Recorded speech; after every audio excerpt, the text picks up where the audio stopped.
దేవుడు గ్రహించాడంటారా అని ఒక్కసారి మనం అందరం ఆలోచించాం. కడుమూరు గ్రామం, మిడ్తూరు మండలం, నంద్యాల జిల్లా, ఆంధ్రప్రదేశ్.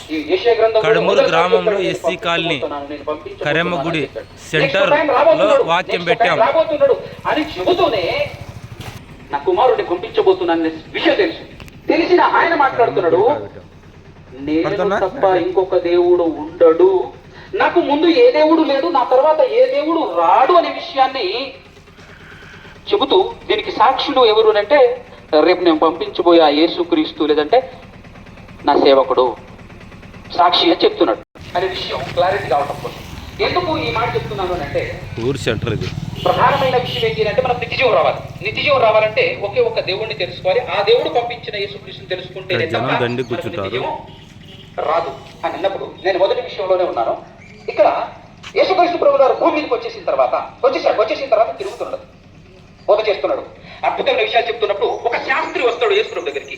ఒక శాస్త్రి వచ్చేసి ఒక క్వశ్చన్ అడగటానికి గల కారణం ఏంటంటే, చాలా మంది యేసుక్రీస్తు ప్రభు గారు మాట్లాడుతున్నటువంటి మాట ఫీలింగ్ ఎలా ఉంది అంటే, ఈయన స్వయంగా దేవుడిని అన్నట్టుగా ఆ భావన వచ్చే విధంగా, ఆ అర్థం వచ్చే విధంగా మాకైతే అలానే అర్థం అవుతుంది ఆయన చెప్తుంటే అనే కోణంలో అందరు గుసగుసలు మాట్లాడుతున్నప్పుడు ఈ క్లారిటీ ఏదో తెప్పేసుకుందామని చెప్పి వచ్చాడు శాస్త్రి. కొంతది ఆ ఫీలింగ్ తో నేనే దేవుడిని అనే ఫీలింగ్ ఏమైనా మాట్లాడుతున్నాడు ఈ వ్యక్తి లేదంటే యేసుక్రీస్తు ప్రభువు వారు, ఇది క్లారిటీ చేసుకుందాం అనే కోణంలో వచ్చాడు ఎవరు మన శాస్త్రి. వచ్చి డైరెక్ట్ గా యేసు ప్రభుతోనే ఏమని అడిగాడంటే, ప్రధానమైనటువంటి ఆజ్ఞ ఏదో చెప్పు ఒకసారి అన్నాడు. మార్కు వార్త 12:28 నుంచి చూడండి. మార్కు వార్త 12:28 నుంచి చూడండి. శాస్త్రులలో ఒకడు వచ్చి వారు తర్కించుట విని ఆయన వారికి బాగా ఉత్తరమిచ్చనని గ్రహించి ఆజ్ఞలన్నింటిలో ప్రధానమైనది ఏదని ఆయన అడిగాడు. అందుకు యేసు ప్రధానమైనది ఏదనగా, ఓ ఇశ్రాయేలు వినండి మన దేవుడైన ప్రభువు అద్వితీయ ప్రభువు. ఏమన్నాడంటే, మన దేవుడైన ప్రభువు అద్వితీయ ప్రభువు. అద్వితీయ ప్రభువు అంటే ఆ మాటకు అర్థం ఇందాక చెప్పాను. ఆయన ఒక్కడే దేవుడు, రెండోవాడు లేడు ఉండడు.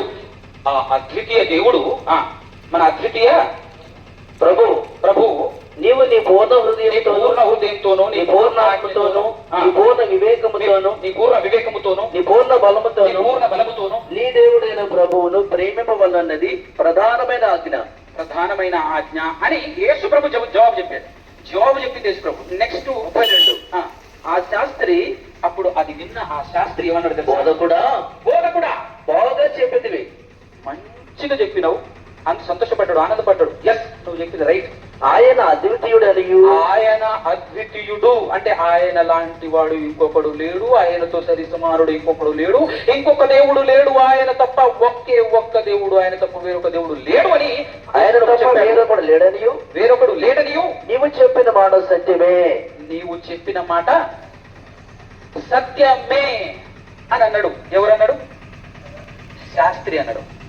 అంటే ఇప్పుడు శాస్త్రికి ఒక విషయం క్లారిటీగా అర్థమైన విషయం ఏంటి అని అంటే, దేవుడు ఒక్కడే తప్ప ఇంకొక దేవుడు లేడు అని నేను నమ్ముతున్నాను.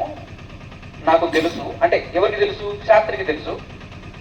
నాతో పాటు ఈ బోధకుడు లేదా మెస్సియాగా చెప్పుకొని తిరుగుతున్నా, దేవుని కుమారుడు అంటూ చెప్పుకుంటూ తిరుగుతున్నటువంటి ఈ వ్యక్తి కూడా అదే క్లారిటీతో ఉన్నాడు. ఆ క్లారిటీతోనే ఉన్నాడు, కరెక్ట్ గా పర్ఫెక్ట్ గా ఉన్నాడు. దేవుడు ఒక్కడే, ఎస్ దేవుడు ఒక్కడే అని తెలుసుకున్నాడు. కరెక్ట్ రూట్ లోనే ఉన్నాడు అనేటువంటి విషయం తెలుసుకున్నాడు. ఆ విషయం శాస్త్రి గారు చెప్పిన తర్వాత యేసు ప్రభుకి ఇంకోటి అర్థం, యేసు ప్రభుకు కూడా అర్థమైన విషయం ఏంటో తెలుసా? యేసు ప్రభుకి ఏమర్థమైందో అది విన్న తర్వాత యేసు ప్రభు చెప్పిన జవాబు ఏంటో ఒకసారి ఆ మాట చదవండి. కంటిన్యూషన్. పూర్ణ హృదయంతోనూ చదువుతున్నారా?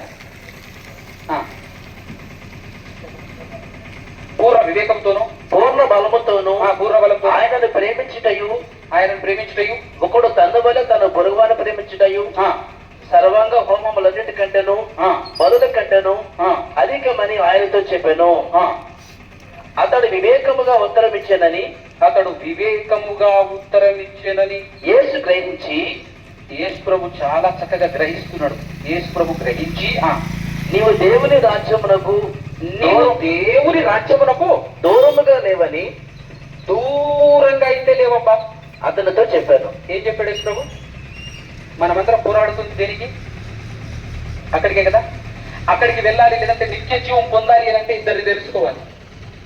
ఒకరిని తెలుసుకుంటే సగం, ఇంకొకరిని తెలుసుకుంటే పరిపూర్ణం. ఇప్పుడు ఇక్కడ శాస్త్రి గ్రహించిన విషయం ఏంటంటే దేవుడు ఒక్కడే అని శాస్త్రి నమ్ముతున్నాడని యేసుప్రభు ఆనందపడుతున్నాడు. ఈ యేసుప్రభు కూడా దేవుడు ఒక్కడేనే నమ్ముతున్నాడని శాస్త్రి ఆనందపడుతున్నాడు. నువ్వు కరెక్ట్గా చెప్పావని ఆయన సర్టిఫికెట్ ఇస్తే, శాస్త్రి యేసుక్రీస్తు గురించి సర్టిఫికెట్ ఇస్తే, యేసుప్రభు శాస్త్రి గురించి ఎవరి సర్టిఫికెట్ ఇస్తున్నావు తెలుసా? మిగతా వాళ్ళ సంగతి ఏంటో కానీ నువ్వు మాత్రం చాలా దగ్గరకు వచ్చేసినావు అబ్బా అన్నాడు.